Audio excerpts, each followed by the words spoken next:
Hello, and want to welcome everyone to this program of the University of Arkansas Small Business and Technology Development Center.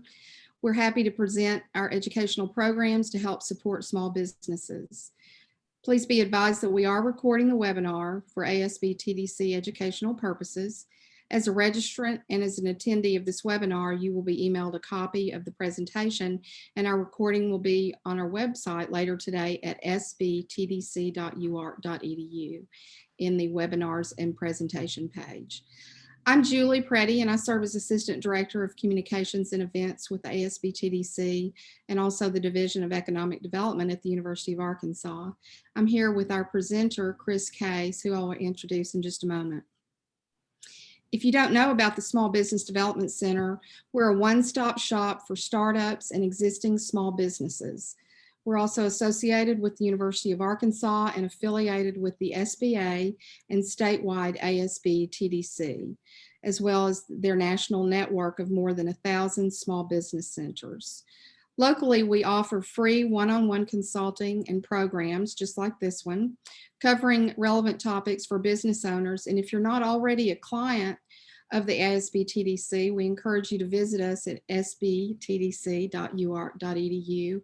And in the upper right-hand corner of each one of our pages, you will see a red Get a Consultation button, and it takes you to the registration to become a client.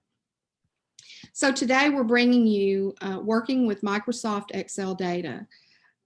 Chris Case is facilitating this. This is a webinar, and we encourage it to be interactive through the chat feature or the Q&A.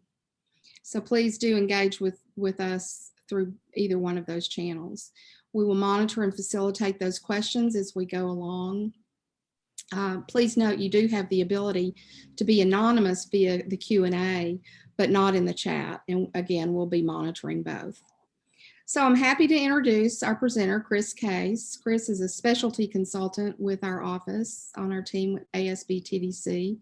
She has also partnered in several successful startup businesses, including a company that developed and produced training products and courses, Speakers Bureau, motivational seminar company, and 2 online businesses.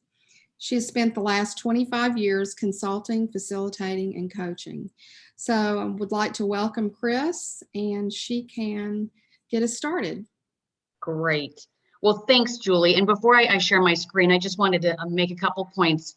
I asked if you guys had taken the other 2 sessions. So I heard back from a couple of you guys that this is your first session, which is great and welcome. And Sharon, I learned on Lotus 123 back with Quattro Pro and all those DOS. So I go way back to the Lotus days also. Excel really has really kind of stepped it up, and I love it. I actually went back to early 1990s when Microsoft actually sent salespeople out to sell us on their product so we would represent them and train on them. So that can kind of tell you how far back that goes there. But one of the things I want to make sure too before you guys, before I share my screen is don't worry about the steps. I love to cover a lot of information. Don't worry about the steps of what I'm talking about. I want you to just know what features Excel does, because a lot of my learning was I didn't understand what Excel would do and how I could maybe put a feature together with a formula to get what I wanted to get. How I could transpose data, which I'm going to show you guys how to do too. But my whole passion about Excel is making sure that you guys know what it does. And then Julie will make sure to share my email address, and you can email me your spreadsheets. We can hop on a call. We can walk through them, anything at all that you want to do. But again, don't get frustrated, because if I'm going through the steps a little bit quicker, and you probably won't follow the actual steps. But okay, so with that, let me go ahead and share my screen. I've got a lot that I want to talk about. Okay, so for I saw 4 of you guys, this is your first session. The first 2 sessions that we did, I covered a lot of the basics and then a little bit more intermediate. But in Excel, there is so much that the shortcuts. There's so much that you can do that if you find yourself kind of doing the long way or doing any kind of action or anything repetitively, know that there is usually a shortcut to that. So I love to show shortcuts. I love to kind of talk about how you can kind of save a lot of time with Excel. So a couple things, and I got quite a few emails after the first two sessions, and I just wanted to go over this because it really must have hit a nerve. One thing are the mouse symbols. I know you guys, this seems so basic to understand, you know, what the mouse symbols are, and it should be just kind of straightforward, but there are a couple of them that were very new to people that had been using Excel for a while. So just to follow along with this, I want to make sure that I just go over the couple mouse symbols. So you can see right now, my mouse symbol is a fat white plus. That allows me to select cells if I click, hold, and drag. It allows me to edit a cell. In the second session, I talked a lot about formulas, and I will in my next session too, but I always say with the formula, make sure that you click inside of the empty cell where you want your answer to be. That's where this fat white plus comes into play. Okay, and we're all pretty familiar with that. We also have the double-headed black arrow. If I get up there on the column headings, which is that gray area that says ABC and so forth, or I get over here on the row headings, I see that double-headed black arrow. And if I click, hold, and drag, I can resize. And a lot of times when you type in something and you might see the little number symbols, all that's telling you is that column is just not wide enough. But one thing I mentioned that somebody really, really liked in my very first class is a shortcut to resize all of these. Let me just resize them all down so you can really see it when I do it. Let me see there. So like I said, there is a shortcut for everything that you do in Excel. And what I did in the first session, and someone caught this and was excited about it, I came up here and I clicked on that top left-hand corner. It's the intersection of the columns and the rows. And I clicked on that, and that selects all. Now, for those of you guys that have taken my other sessions, you know I love keyboard shortcuts. Control A for all will also select all. So if you're a control keyboard shortcut guru and love that stuff, Control A will also select all. Okay, it knows which cells to select, but I'm just going to click there. Okay, so I've got the whole spreadsheet selected, and then I'm going to come up here, and it doesn't matter what line I'm on that separates the columns.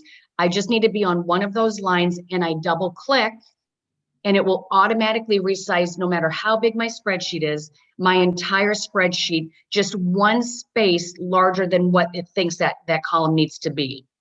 So if you'll see over here, my column H, just one space right there, it just knows where to stop. So again, just that quick little double click, I selected all. I made sure that I was on one of the column heading lines that separated the columns, and I just double clicked and it resized everything.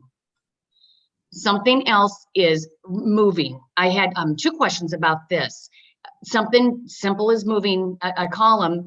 With what we're going to be working with today, you will be moving stuff around, because one of the things that I like to do is just get your data inputted. We can do anything with that data. We can separate data, we can combine data, and I'm going to show you how to do that. We can transpose data. So just get the data entered in, and I probably wouldn't enter in too much before you maybe contact me and say, okay, you know, what do you see that I'm doing that maybe I could do a little bit different or to separate it? One of the things you will be doing quite a bit is you'll be moving the columns. So let's say, for example, let me come over here for date. Maybe I want date now to be my very first column. The arrow, the mouse arrow that I'm looking at, the symbol is that four-way arrow. Can you see that four-way black arrow? I'm just going to click, hold, and drag that over. Oops, here. Let me drag it over here for a second. I forgot I did something that I'm going to work on in just a second with you guys.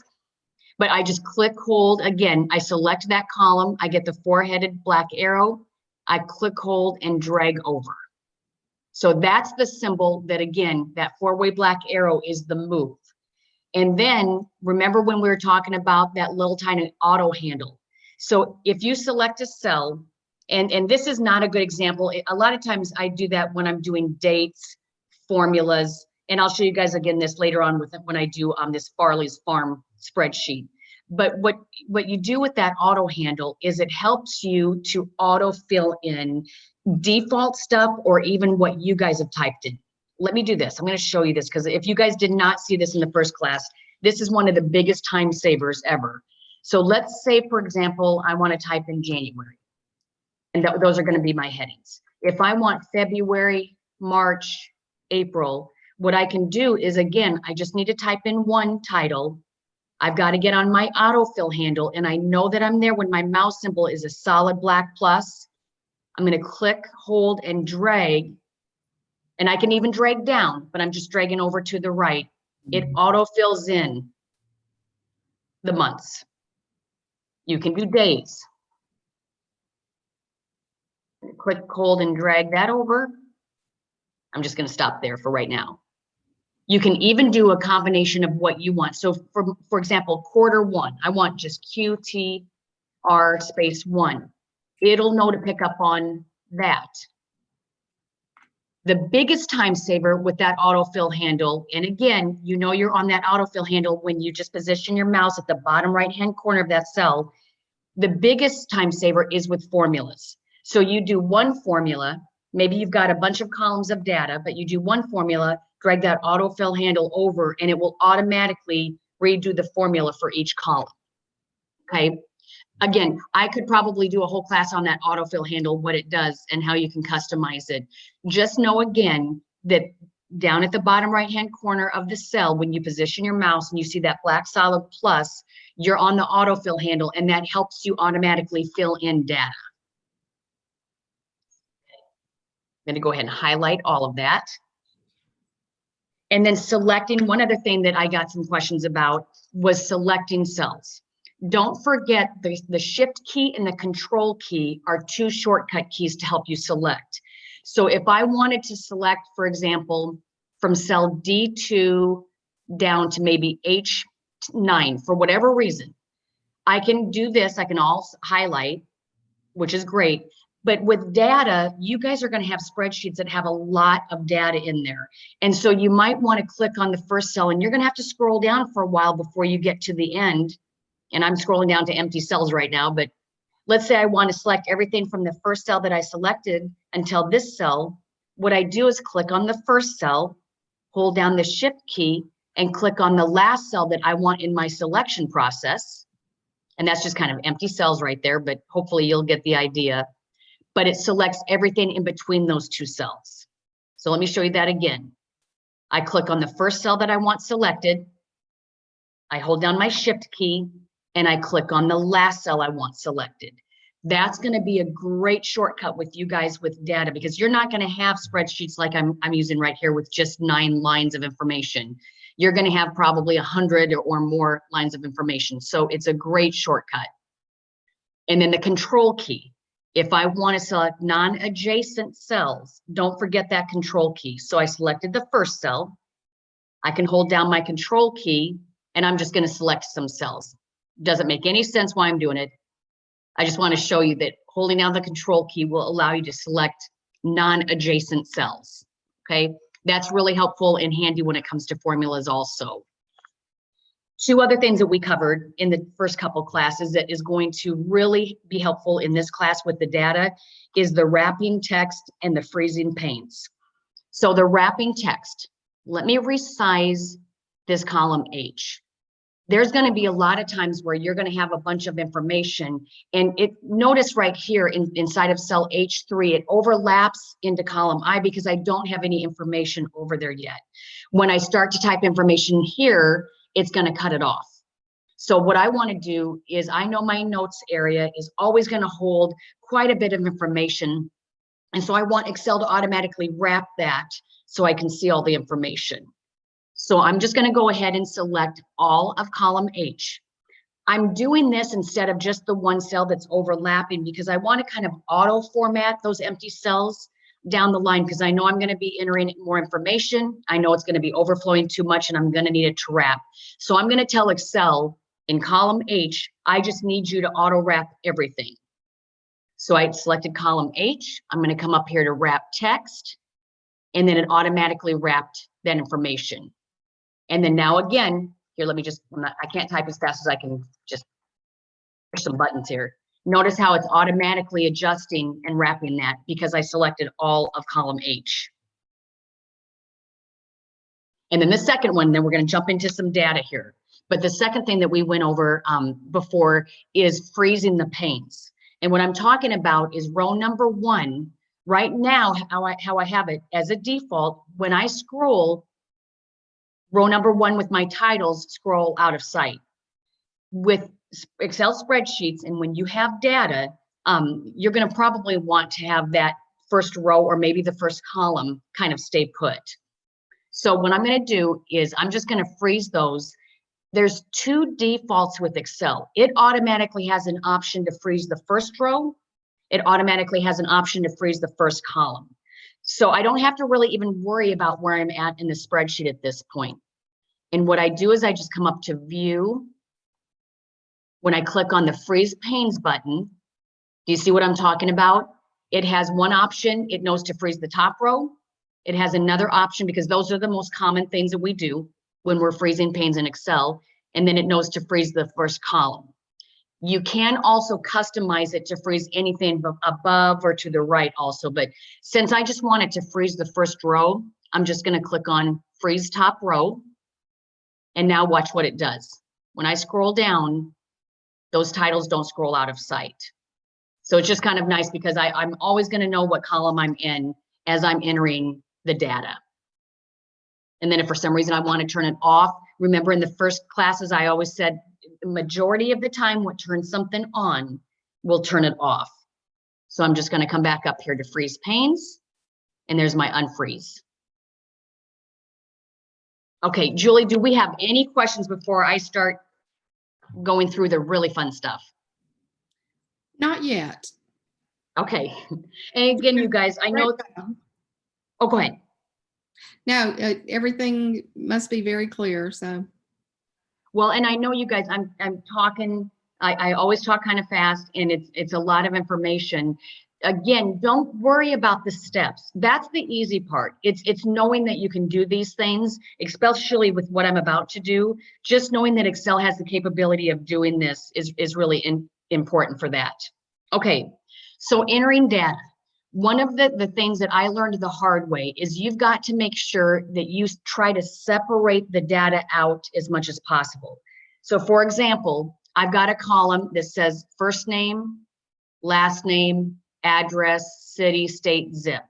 One of the biggest mistakes that people make, and we can still get through this, it's a little harder the more data you put inside of one cell, but you want to make sure that you don't have to separate. Like some people do address and they'll do street address, comma, city, state, zip code. Well, when you go to filter and sort, like I'm going to show you how to do, it's not going to easily sort all the Cedar Falls out. It's not going to easily sort maybe all the dates of the purchases. So again, just as a key, if you guys are getting ready to enter in some data and set up a spreadsheet, set up, just maybe a few lines, email it to me and let's talk about it and make sure that you kind of set it up right at the beginning. Again, there's a lot of fixes I can help you fix if you already have a big spreadsheet with a lot of data in there. Okay, so I've got the first name column, the last name column, the address column, and so forth. One thing that a lot of people want to do is after they type it in, they want to sort it. They want to alphabetize it. They maybe want to sort it in descending order. So let's say, for example, with this, I'm going to click in the last name column. I want to make sure that I first sort it by last name. Now, right now I'm on the view ribbon. I'm going to go back over to the home ribbon. So I'm going to click on home, and that gives me all these other buttons and options. One of the options is down at the very right hand end of this ribbon, and it's the sort. So I'm going to click on this sort button, and I've got 2 options. I want to sort it from A to Z or Z to A. This is what scares a lot of people. You're probably thinking, wait, you're only in cell B3. What's it going to sort? Excel is really smart. It knows to sort everything. So you got to watch any error message or anything that pops up, and I'll show you why in just a second. But you've got to make sure you read it before you just say, okay, yep, accept, accept, accept, because it will get you in trouble, and all of a sudden everything's out of whack a little bit. So what I just did again, I want to sort by last name. So I just clicked somewhere in the last name column. I went to the sort button and I'm going to do A to Z. Now notice it sorts everything. It keeps the rows of information together. It knows to do that. What if I accidentally kind of get messed up and say, well, yeah, I want to sort by last names, but I'm going to select all the last names. I come up here to sort and go to A to Z. This is what I'm talking about. And I have had so many people in my 20 years of doing this saying, well, I just kind of went ahead and did what it told me to do. I continued with the current selection and hit sort. When a warning comes up like this, you've got to read it because it's telling you, now, wait a second. I don't think you really want to sort just the last names. As a default, I'm going to expand the selection. Are you okay with that? I'm going to go ahead and say, yeah, I am. I'm going to click on sort, and it's going to automatically sort all the information together. But I have a lot of people kind of second guess those error messages that come up and don't take the time to read them. And if I didn't, let me show you what happens. I'm going to sort. I'm going to say, no, I want to continue with what I've selected. I want to sort by last name. When I click on sort, let me do a descending order. Let me try that.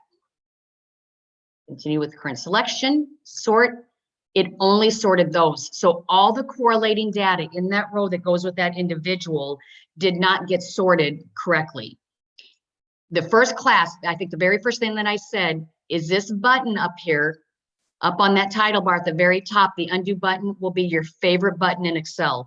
I use it a lot in the other Microsoft applications, but not as much as I use it in Excel. So I'm going to go ahead and just click on undo, and I got myself out of it. Control Z for a keyboard shortcut is also undo. Okay, so let's say I want to sort by city. I'm just going to come somewhere and click inside of city, click on A to Z. I'm going to click on ascending order, and it's sorted. But what if you want to sort more than one column? So let's say I want to first sort by last name, and then I know I've got a couple people. I've got 3 Joneses. So I want to sort by last name, and then I want to sort by state. I want to see what state they're in. So it doesn't matter since I'm going to sort the whole thing. I'm just going to be somewhere inside of the data, come up here to A to Z, and this time I'm going to be clicking on the custom sort. And when I say you can customize a sort, you can customize it any way that you want to. For this example, I want to sort by first. I'm going to do last name. That's my first sort. Cell values, A to Z. And then I want to add another level. After I sort by last name, I want to then sort by state. Cell values, again, it highlighted what it thinks I want to sort, which is correct. And by states, I'm going to do A to Z. And then I could keep going if I want to. There's different options that you can do here too. But a lot of questions that I get with sorting is how can I sort more than one column at a time? When I click on OK, it first sorted by last names, and then Jones, then it's sorted by state. Okay, so again, with the sorting, don't worry about the steps. Just know that you can sort by whatever you want to sort by and get the information that you want to. Okay, finding. When you guys have a lot of data that you've typed in, there's a lot of times somebody might come to you with a question and say, okay, can you tell me what Christina bought? Again, I can't remember. She's my client. I can't remember what Christina bought. Well, if you've got tons and tons of rows of information, it's going to be hard for you unless you sort it every time to go find that. You might want to find something as simple as, I know that my client lived on Harvard Street, but I can't remember who the client is, what city they live on, or anything. So what I'm going to do is I'm going to come up here to the find and select right there button. And I want to do a find. And I'm just going to go ahead and I'm just going to type in the word moved, just so you can see. I click on find next, and it's going to go through and find every increment of the word moved. This is also, you can do with the keyboard shortcut, Control F as in find also works, and it works across the board. I just was looking up an article that I read the other day. It had like probably 60 pages in it, and it was in kind of a plain text format. And I remembered I wanted to look for this comment about an 85% with this emotional intelligence, a lot of information there, but I wanted to look for 85%. Without scrolling all the way through, I just did a Control F as in find, and it usually brings up a little box kind of in the top right-hand corner, whether you're on a website, whether you're in Word, whether you're in PowerPoint, it doesn't matter what application you're in. Control Find works almost 100% of the time. Control F.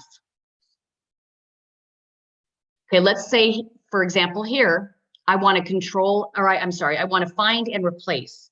So I've got all this data in there, and I found out after I've entered this data, it's not Cedar Falls, it's Cedar Fall without the S. So I want to quickly go through and find all that information and replace it.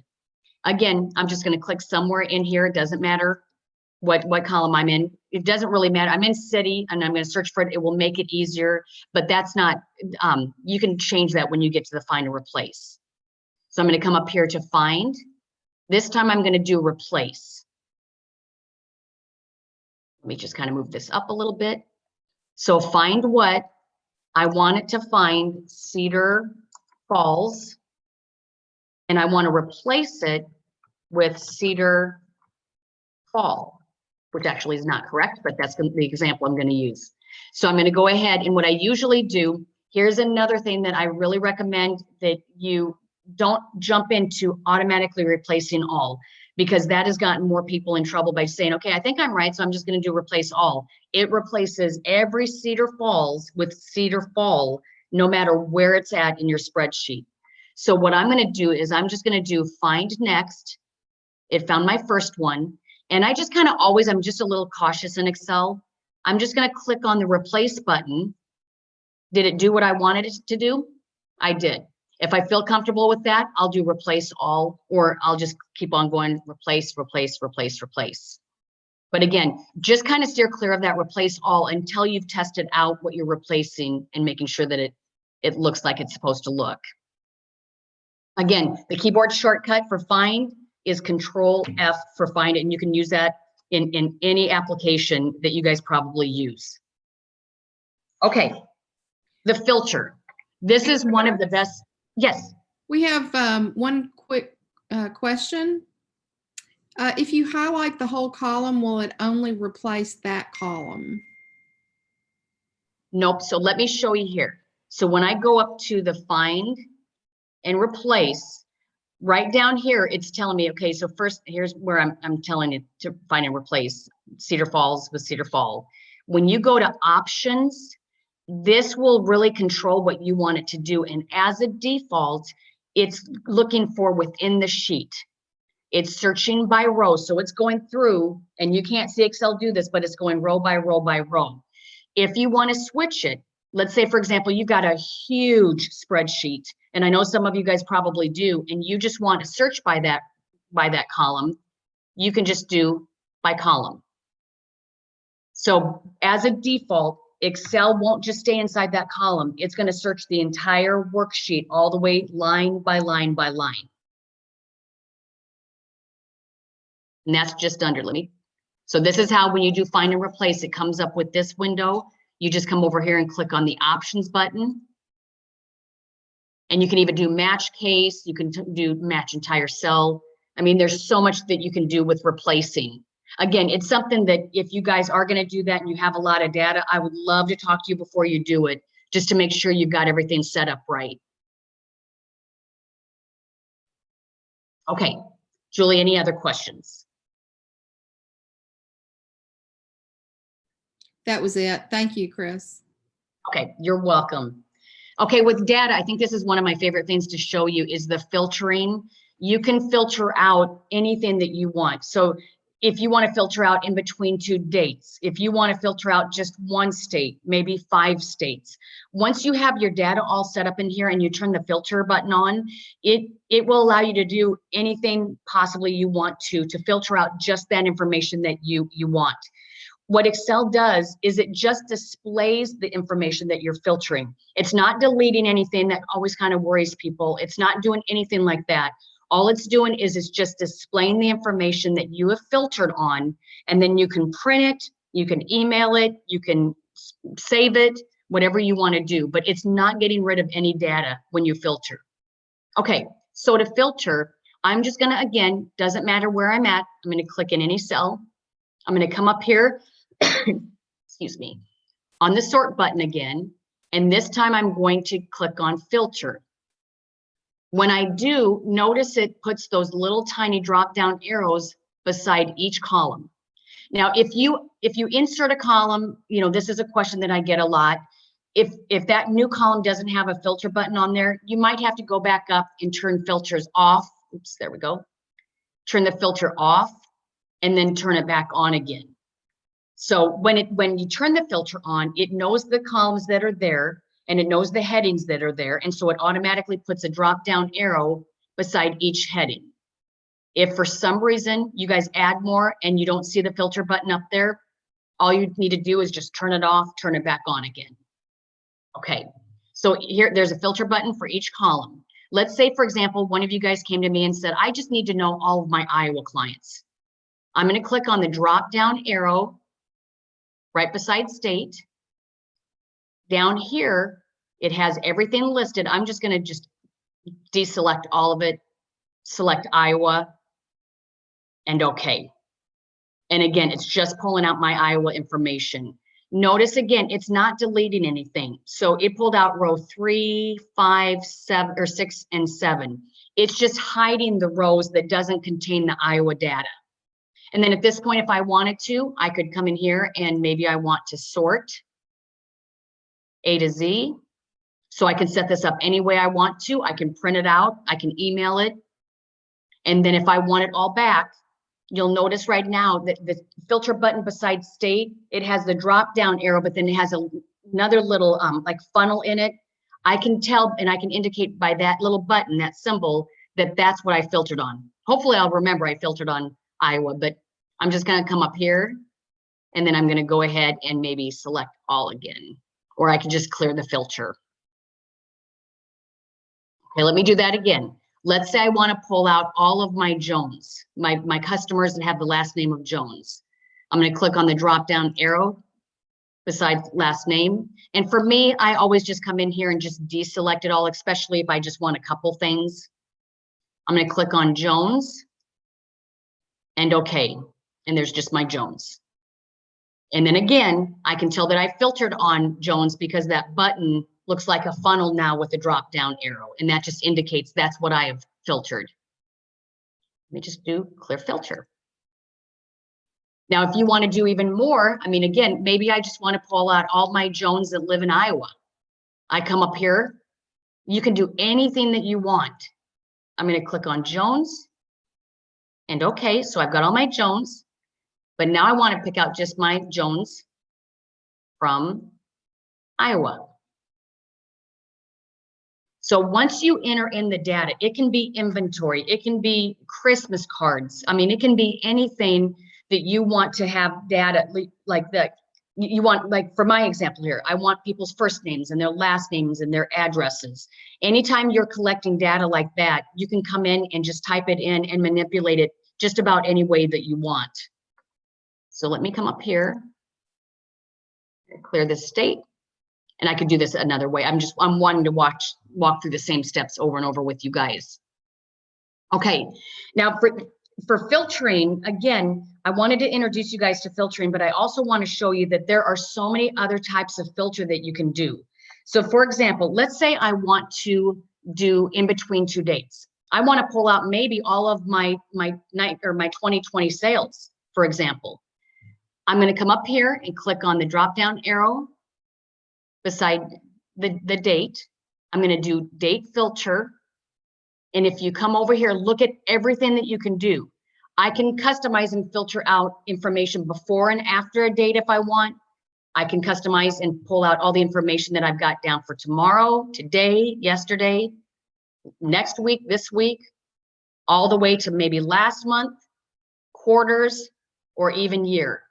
So it knows if I just click on last year, it knows 2020 was last year.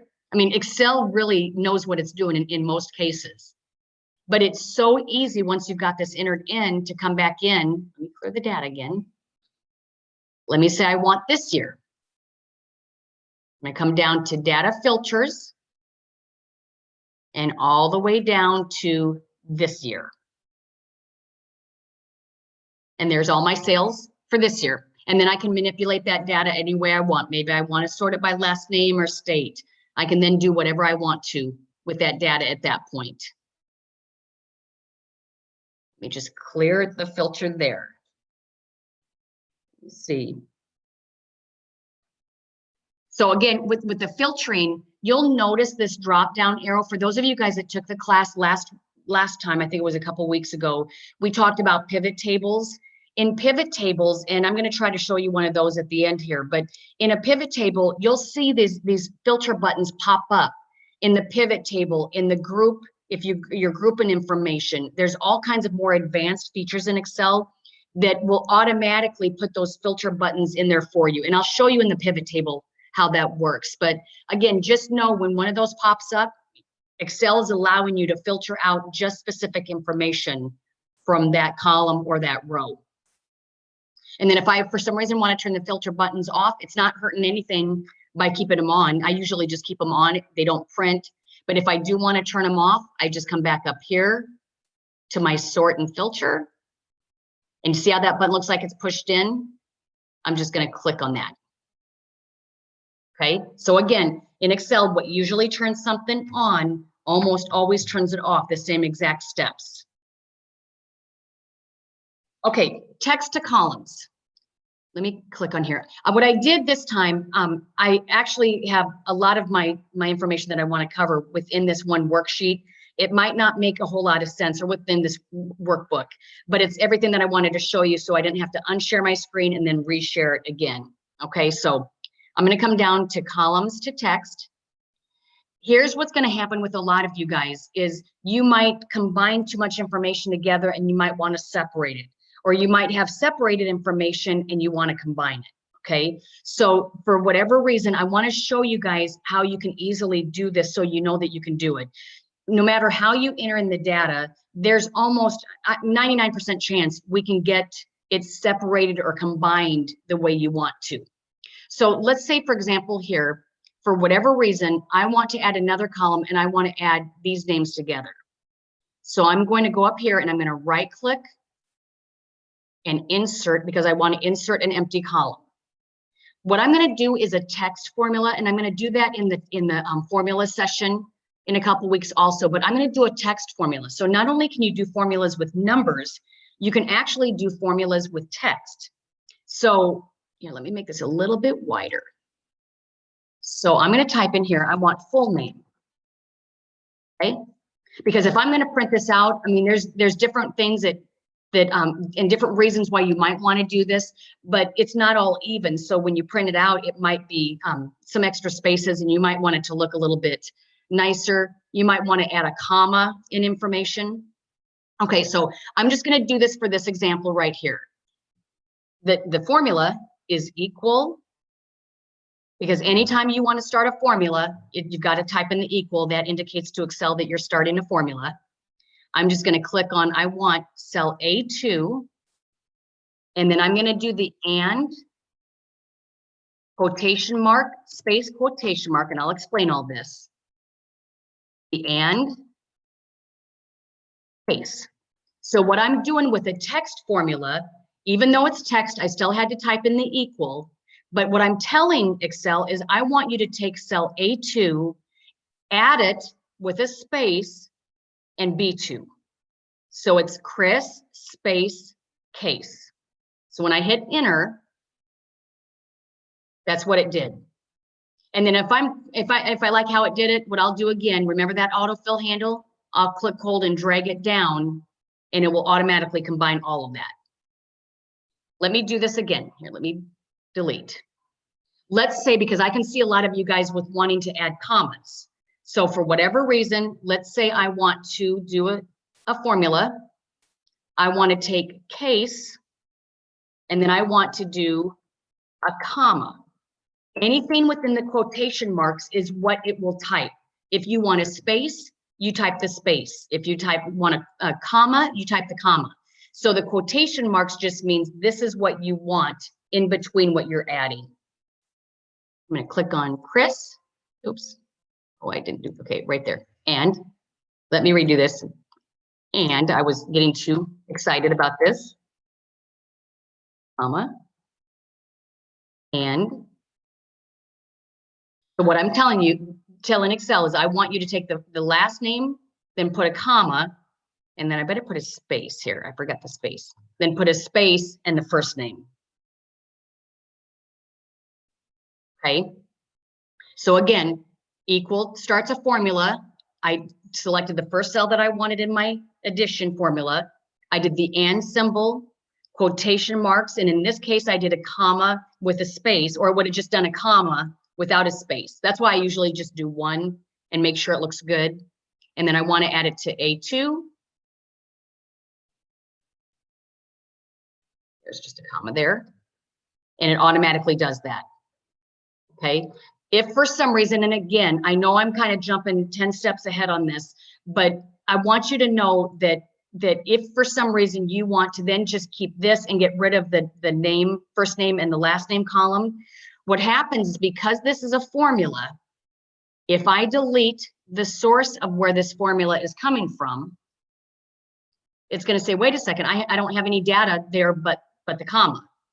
So I'm going to undo this. If ever you want this data to just be the raw data and you want to get rid of the other stuff that kind of combined into this, what you do is you do a copy, you stay right there, do a paste special, and I'm going to just do a 1, 2, 3. And now notice it's just the text. Again, I know I'm jumping 10 steps ahead on that, but just I want you guys to see with Excel, you can do anything. If you do this, I've had a lot of people call me and say, well, you know, I did this formula, but I don't want all that information in there. Well, you can either hide those columns so you don't see it, or you can actually copy the text on top of itself from a formula to text. Okay. So again, I know if you get to that point, I will walk you through it again. It's not a big deal. Just know that there's so many different things that you can do, even with text, just with raw text. Okay. Let me insert another. Let's say, for example, okay, I'm going to delete these two. I'm going to clean this up just a little bit for you guys. Okay. Let's say for whatever reason, you hired somebody to come in and type in all this data, because this is usually what happens. And that person comes in and they type it in exactly from where, you know, the information or the sheet that you gave them. And you're thinking, I don't want this information like this. I actually need it separated. Okay. Let me, Chris, yes. we have a question. If I can interrupt Yes. you briefly. Can you remove the text from the address and only have the numbers in column D? Yep. Oh, and I added another one. So you're talking about right here. Let me delete this. Yeah, so sorry. Oh, column B. Okay. You can, that takes some more time. That's probably the most difficult thing to separate.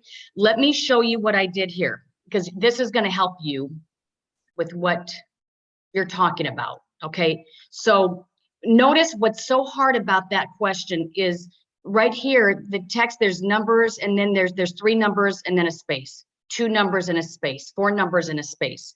There's a lot of times there are formulas that will trim, they're called trim formulas, that will trim like the first 3 digits and separate that out and put that into another column. For something like this, it might take a little bit more work, but we could figure it out. We could definitely figure it out. Okay, so what I'm going to do here is I want to now separate just exactly like that question. I want to separate Case here, and then I want Chris here. So I'm going to click in the empty cell, and then if you come up here to data, the data ribbon at the top here, there is a feature called text to columns. And again, you can do just about everything with that. And I know there might be a little bit more work to do to answer that question, but we could do it. So I'm going to click on here, text to columns. Oh, wait, I'm sorry. I forgot what I'm supposed to be doing. I have to highlight the text that I want to separate. That would be a good first step. There we go. Then text to columns. And here it comes up with, okay, and this is where I think we're going to be able to help with that question with the fixed width and so forth. We can figure that out. But right now it's asking me for my example, what do I want to do? And I want it to be the characters such as commas or tabs. I want to take those out. So I'm going to click on next. And it's asking me right now, what separates that? How do you want to separate that information? And what separates it right now is a comma. Okay, so do you see how it, now I can see in this view down there, it's going to take out the comma and separate those. I click on next. I can select more options. I'm just going to click on finish. And it separated the two. Let me undo. Let me do that again. Okay, so again, I highlighted the text that I wanted to separate.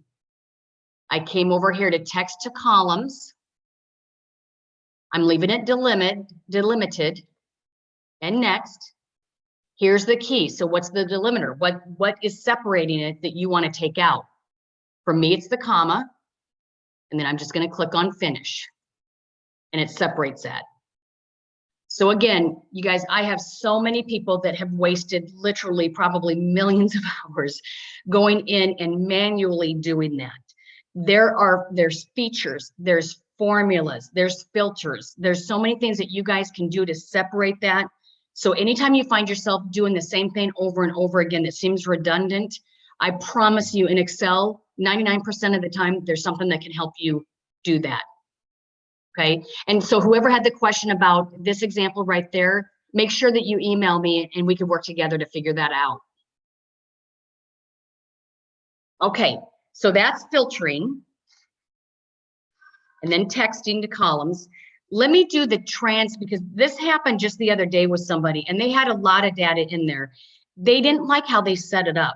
They wanted January, February, March to actually be over here, and then the dogs, cats, and birds to be the column headings.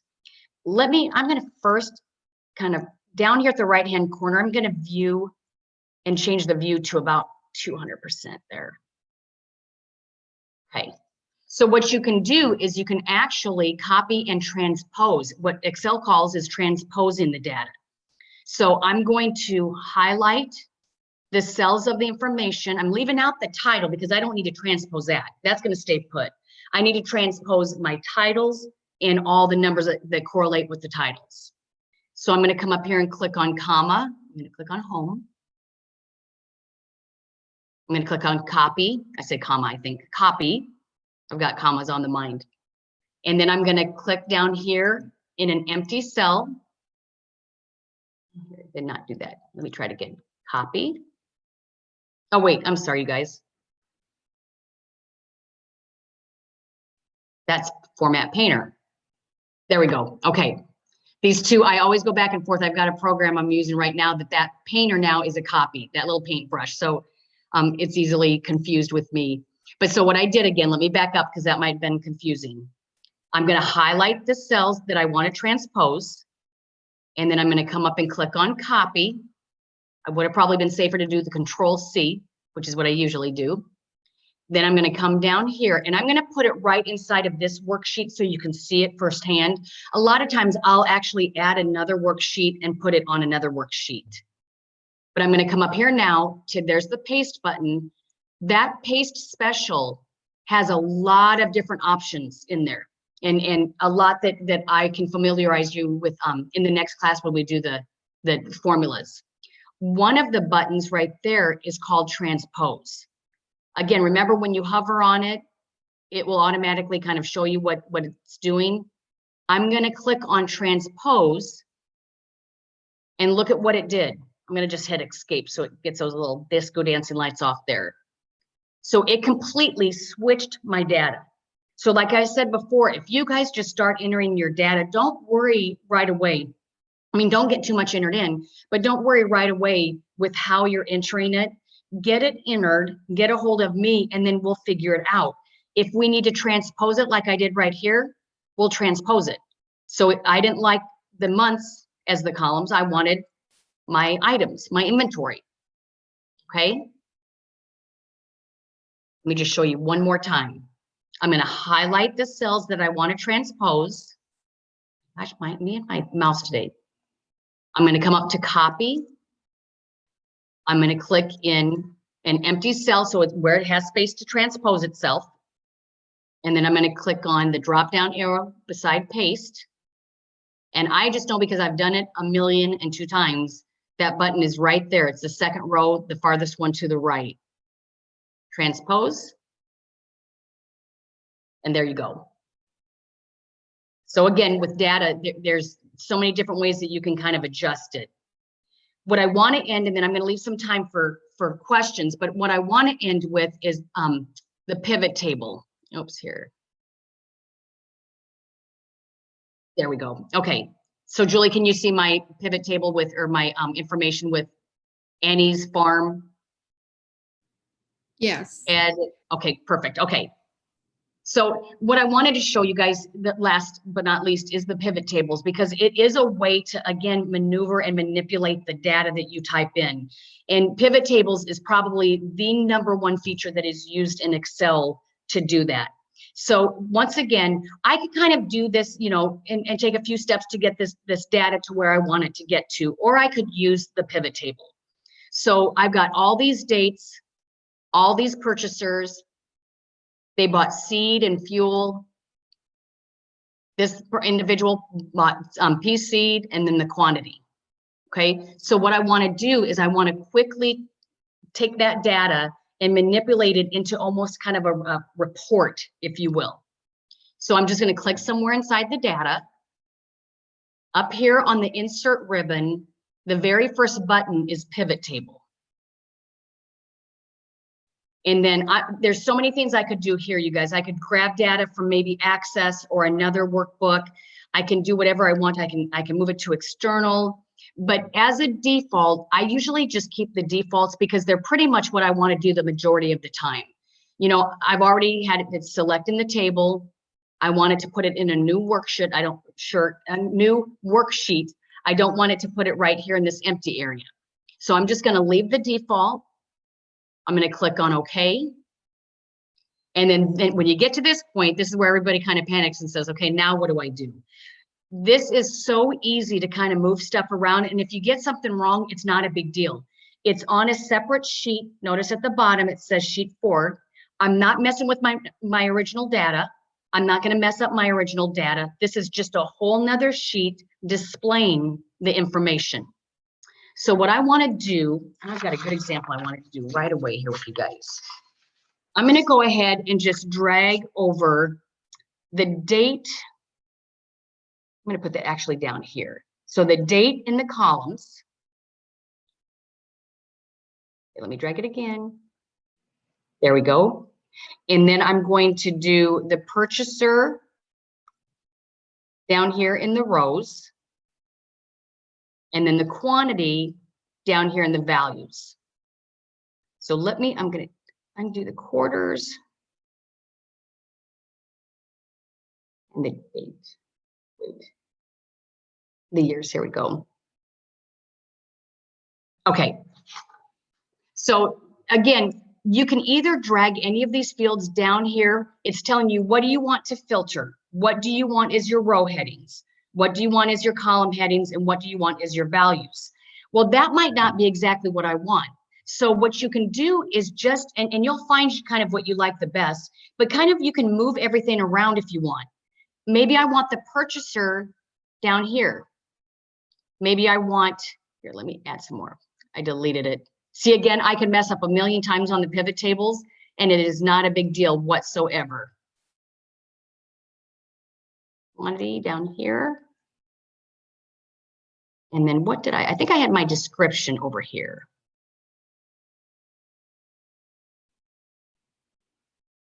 I don't know why, for some reason, my mouse is just not letting me do everything here. Okay, so again, what I'm doing is I'm just dragging my fields out there, what I want. If I don't like how this is, so right now, it's my purchasers are my rows. Annie Gunn, B and C, Ed, those are my rows of information. And my columns of information are carrot seed, corn seed, and so forth. Notice when I'm clicking outside of the table, that little cheat sheet over on the right disappears. It's because I need to click back inside the table. So don't worry about that. If that all of a sudden goes away, you don't think, okay, now I'm stuck with what I've got there. Just click somewhere back in the table. And again, if I want to change this, look at description. I'm going to move description down here. And then purchaser, I'm going to move purchaser up. And I've completely changed my report. So this kind of takes, you guys know your data. You kind of know what you want to see. And in this example, I wanted to see more of the descriptions. So all of my items that I'm selling. And then I wanted to see not only what each farm bought of each item, I wanted to see what each farm bought overall. And then I wanted to see the grand total of each item that was sold overall. So again, pivot tables, you guys, I could do a half-day class on pivot tables. What a pivot table does is it takes your data and it puts it into more of a report format with a lot of information. Notice again, there's that little filter button beside purchaser. I've got my pivot table. Let's say, you know what? I want to just display BC and Ed. And there's my BC and Ed. This will take a little bit of time, and I am more than willing to help you guys with this too. And we could play with your data, which will make a lot more sense than this data. But what I did, again, is you saw how many times I messed up. If I accidentally grab something and I don't mean to, and I grab it in there, you know, you've got to kind of look at it and say, okay, what did I just do that I want out of there? I'm going to grab maybe,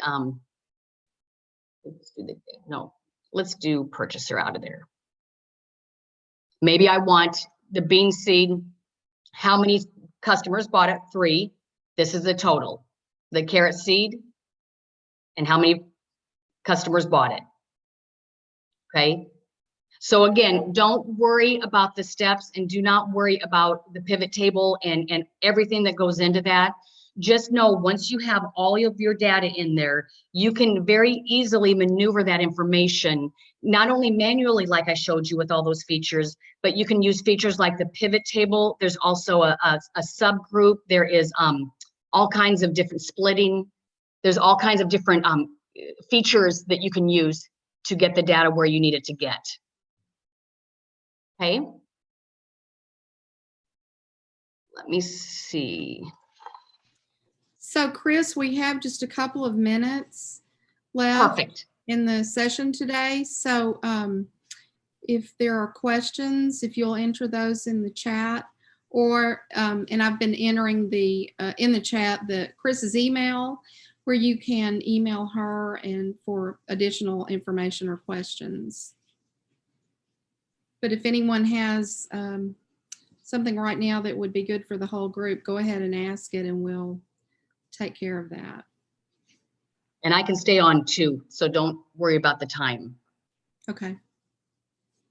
And Well, also, you guys, please email me, because I think that's what's been happening, Julie, is I've had a few individuals, they'll email me their spreadsheet. We hop on a quick call and we go through the spreadsheet, and I can kind of just go over of what's set up, maybe what I would do differently, and take some teachable moments with looking at you guys' spreadsheet and your data. It just makes more sense to you guys looking at your own data.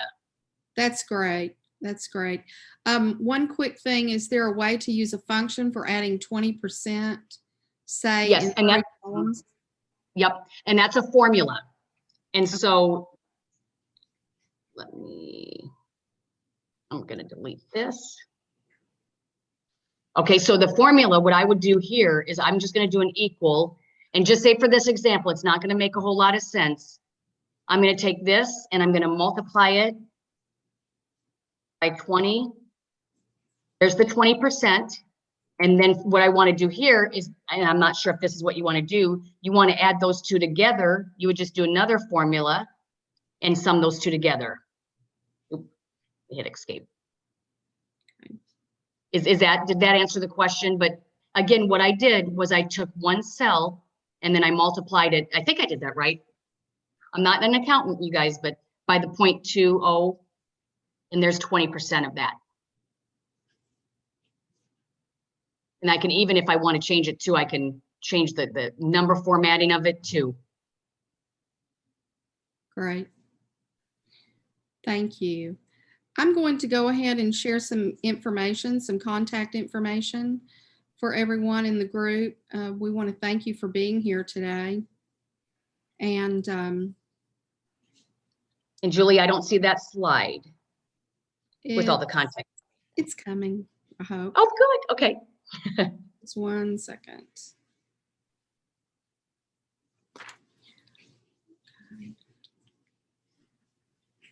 And again, you guys, I cover a lot of stuff in my sessions. Just know that the steps, don't worry about those.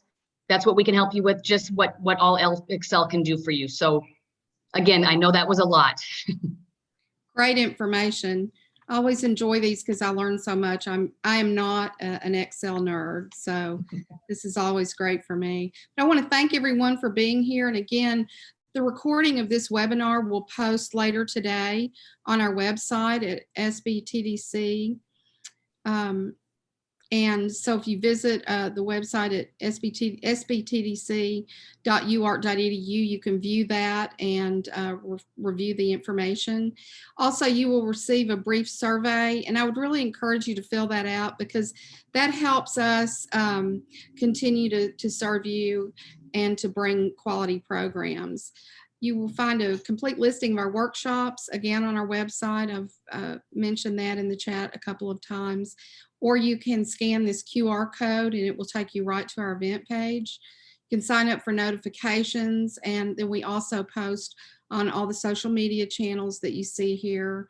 So please stay in touch, and we will see you for the next seminar. And Chris may be staying online for folks to ask other questions, so feel free to do that. Thank you again for joining us. Great. And Melissa, I see, yeah, please feel free to email me. It's a lot easier to go over your stuff. Julie, what'd you learn?